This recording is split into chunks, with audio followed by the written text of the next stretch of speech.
Bawat sumisikat ang araw, ito agad ang laging tanong ko. Ano kayang masarap ihain para sa inyo na mahal ko?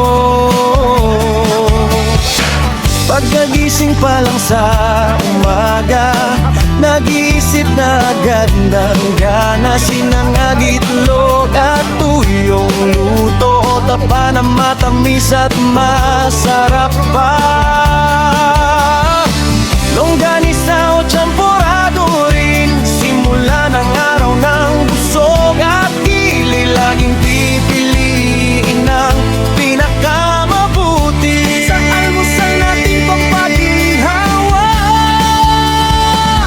ganito ang iisipin ko lagi, araw-araw walang pagbabago.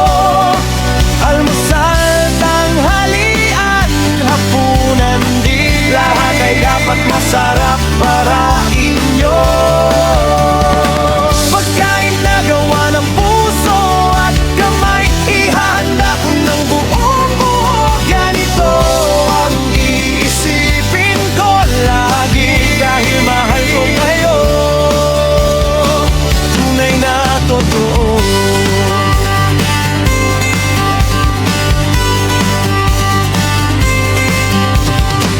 Pagdating ng oras ng tanghalian, iba naman ang aking isipan. Sinigang na may baboy o isda, maasim na sabaw na agugutom na.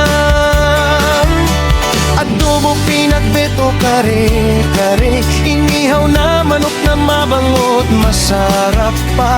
Laging tinitiyak na sapat at maganda, talian na puno ng ligaya.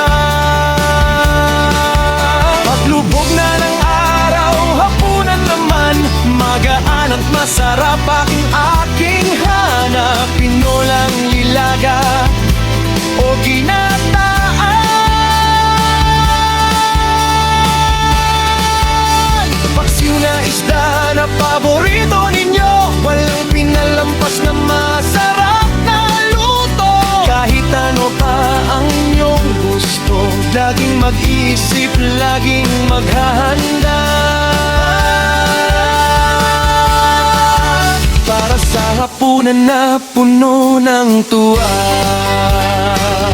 Ganito ang iisipin ko lagi, araw-araw walang pagbabago. Almusal, tanghalian, hapunan din, lahat ay dapat masarap para inyo. Pagkain na gawa ng puso at kamay, ihahanda ko ng buong buo. Ganito ang iisipin ko lagi, dahil mahal ko kayo, tunay na totoo. Ganyan ang buhay ko araw-araw, mag-isip ng ulam na masarap sa lahat.